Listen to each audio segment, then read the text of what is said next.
এই যে এসএসসি নিয়ে সুপ্রিম কোর্টের রায়, এই রায়ে আমরা সুপ্রিম কোর্টকে সম্মান করি, সুপ্রিম কোর্টকে মর্যাদা জানাই, আমরা সুপ্রিম কোর্টকে বিশ্বাস করি যে বিচার ব্যবস্থা এখনো মাথা নত করেনি এবং বিচার ব্যবস্থা নিরপেক্ষ।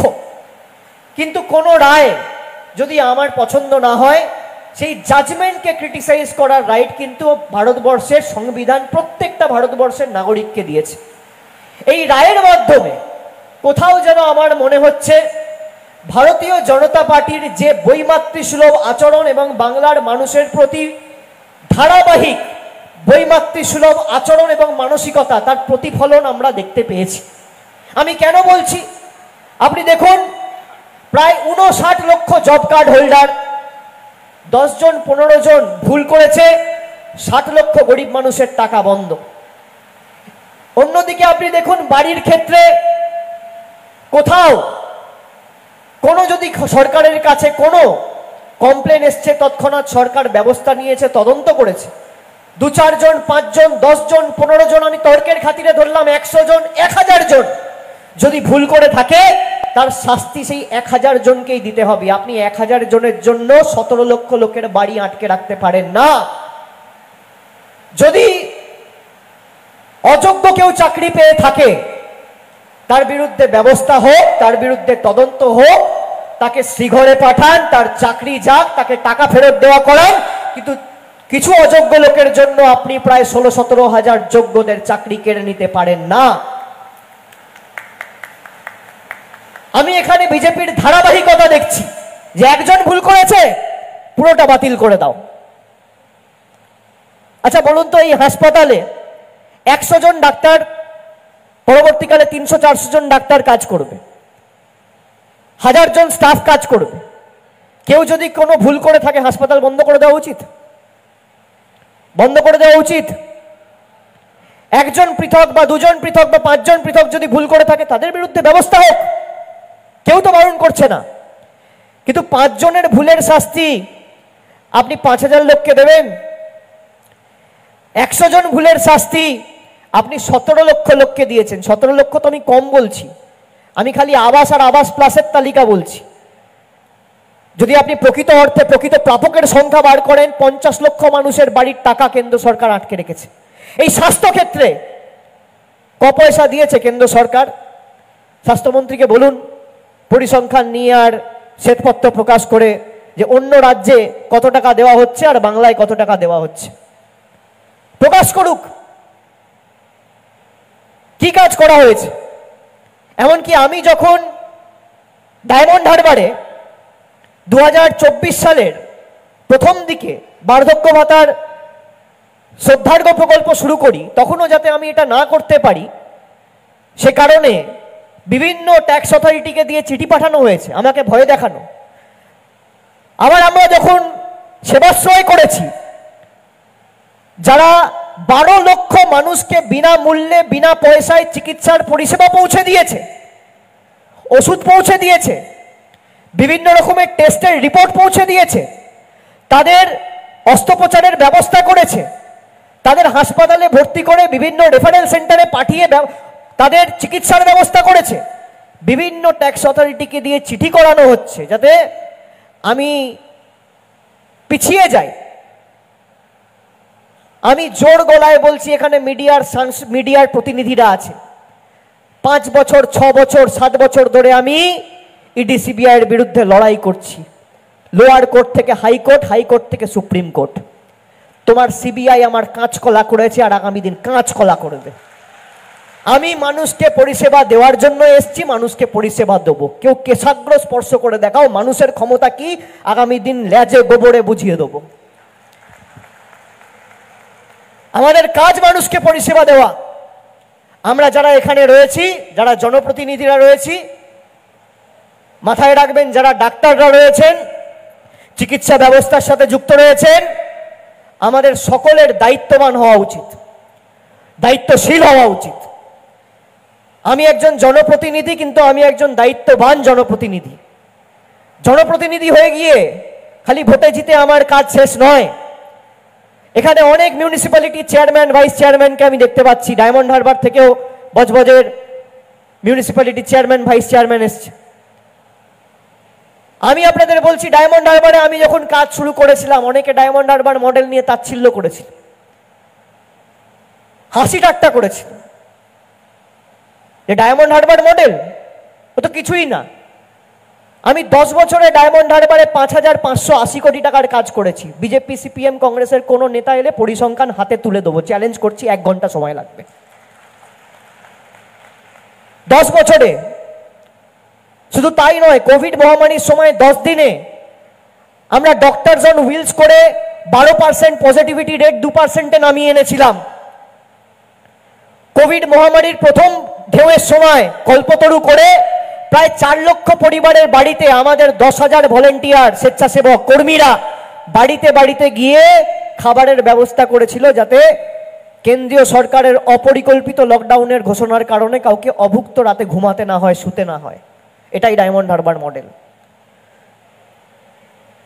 আর গত নির্বাচনে বাংলার সমস্ত রেকর্ড ভেঙে 7,10,000-এর বেশি ভোটে মানুষ আমাকে নির্বাচিত করেছে। এটাই ডায়মন্ড হারবার মডেল। আর গতকাল যে ডায়মন্ড হারবার ফুটবল ক্লাব আমরা 3 বছর আগে শুরু করেছিলাম, ক্যালকাটা ফুটবল লিগের ফার্স্ট ডিভিশন থেকে শুরু করে premier B, premier A, I league third, I league second, আজকে বাংলা থেকে ইস্টবেঙ্গল, মোহনবাগান আর মোহামেডানের পরে 4র্থ বাংলার ক্লাব যে আই লিগে কোয়ালিফাই করেছে। এটাই ডায়মন্ড হারবার মডেল। চাইলে অনেক কিছু হয়, কেন হবে না?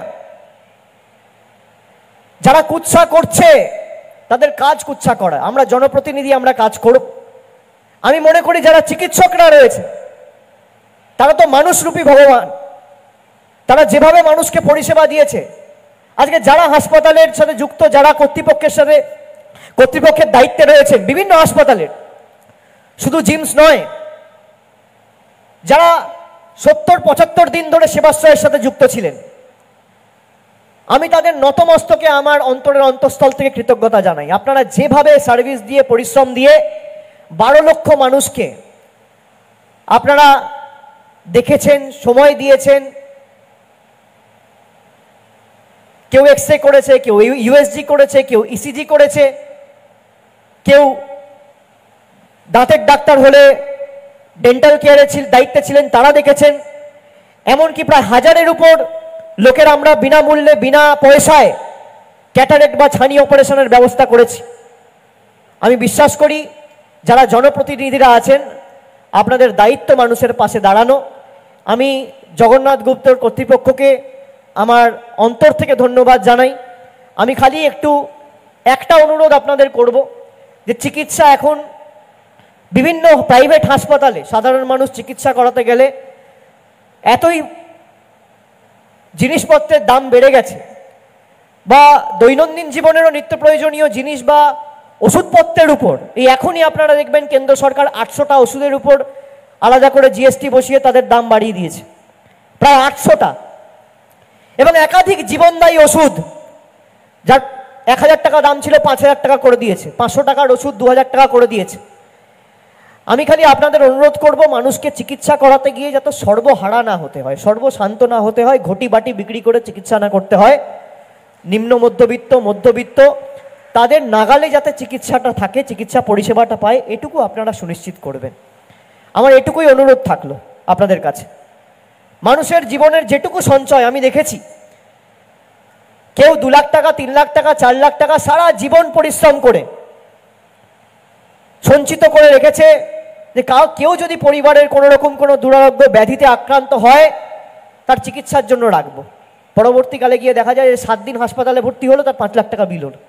কেউ 10 দিন ভর্তি হলো, তার 10 লাখ টাকা বিল হলো। বড় বড় হাসপাতালগুলো তো যত বড় হাসপাতাল তত বড় বিল করছে, তত লম্বা বিল করে, তত বেশি দাম। আমি আপনাদের মাধ্যমে, সংবাদ মাধ্যমের মাধ্যমে প্রত্যেকটা প্রাইভেট হাসপাতালের কর্তৃপক্ষকে অনুরোধ করব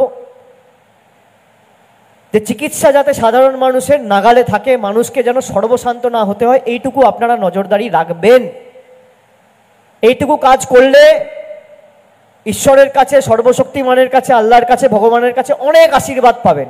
জীবনে অর্থ সব নয়, অর্থ কামাতে গিয়ে 4টে মানুষকে যদি আমি মৃত্যুর মুখে ঠেলে দিই, এর থেকে বড় পাপ আর কিছু হয় না।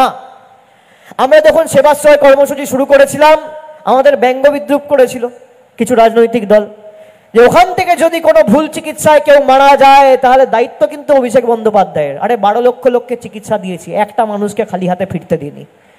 খালি ডায়মন্ড হারবার নয়, বাংলার বিভিন্ন প্রান্ত থেকে প্রায় 18,000-এর বেশি পেশেন্ট এসছে, যারা পরিষেবা পেয়েছে এবং পরিষেবার ব্যবস্থা আমরা করেছি। যদি তার পরিষেবার ব্যবস্থা আমরা বাংলায় না করতে পারি, যেমন কিছু নিউরোলজিক্যাল কেস আছে যাকে সাউথ ইন্ডিয়ায় ব্যাঙ্গালোরে আমাদের পাঠাতে হয়েছে, তাদের যাতায়াতের ব্যবস্থা করেছি, আমি নিজে চিঠি লিখে ডাক্তারের অ্যাপয়েন্টমেন্ট করিয়েছি। এইটুকুই তো আমাদের কর্তব্য, দায়বদ্ধতা, কাজ। এই জন্যই তো মানুষ জনপ্রতিনিধিকে নির্বাচিত করে। আমি সর্বস্তরের জনপ্রতিনিধিকে অনুরোধ করব যে আজ থেকে আপনারা যেখানে যতটুকু সীমাবদ্ধ পরিধির মধ্যে, শুধু আমি এমপি এমএলএদের কথা বলছি না, এমনকি পঞ্চায়েতেরও যদি কোনো সদস্য থাকে, একটা ওয়ার্ডেরও কাউন্সিলর থাকে, আপনার যতটুকু পরিধি রয়েছে আপনি চেষ্টা করুন মানুষের পাশে দাঁড়ানো, এলাকার শান্তি শৃঙ্খলা সভ্যতা বজায় রাখুন এবং তার সাথে সাথে মানুষকে অবগত করুন যে মিথ্যা প্রচার হচ্ছে, যে কেন্দ্র সরকারের বৈমাতৃসুলভ আচরণের পরেও একটা রাজ্য নিজের পায়ে দাঁড়িয়ে মানুষকে পরিষেবা নিজের কোষাগার থেকে দিয়েছে, কারোর দয়া দাক্ষিণ্যে নয়। এটা মানুষকে বলতে হবে, মানুষকে বোঝাতে হবে। আমি আরেকবার আপনাদের সকলকে ধন্যবাদ জানিয়ে, জগন্নাথ গুপ্ত ইনস্টিটিউট অফ মেডিকেল কলেজকে আরেকবার কৃতজ্ঞতা জানিয়ে, আজকের এই ক্যাম্পাস যেটা 24 একর জমির উপর প্রায় তৈরি এবং প্রায় 1200 বেডের হাসপাতাল এবং বিভিন্ন ডিপার্টমেন্ট হবে, এবং কয়েক মাসের মধ্যে আমি আশা করি মেডিকেল কলেজটাও শুরু হবে, যেখান থেকে শুধুমাত্র আন্তর্জাতিক মানের প্রশিক্ষণ দিয়ে আগামী দিনের ডাক্তারও নয়, মানুষের মতো মানুষ এবং দায়িত্ববান ডাক্তার, দায়িত্বশীল ডাক্তার, দায়িত্বশীল জনপ্রতিনিধির মতো দায়িত্বশীল ডাক্তার তৈরি হবে, যারা আগামী দিন মানুষকে পরিষেবা দেবে, পাশে দাঁড়াবে এবং মৃত্যুর মুখ থেকে মানুষকে বার করে নিয়ে এসে মানুষের জীবন ফিরিয়ে দেওয়া থেকে শুরু করে মানুষকে চিকিৎসার সুব্যবস্থা করে দেওয়া, তাদের পাশে দাঁড়ানো এবং তাদেরকে জীবন দান করা। আমি আশা করি এই মহৎ কাজে আগামী দিন আপনাদের এই অধ্যায় স্বর্ণাক্ষরে লেখা থাকবে। সকলে ভালো থাকুন, সুস্থ থাকুন। জয় হিন্দ, বন্দে মাতরম, জয় বাংলা।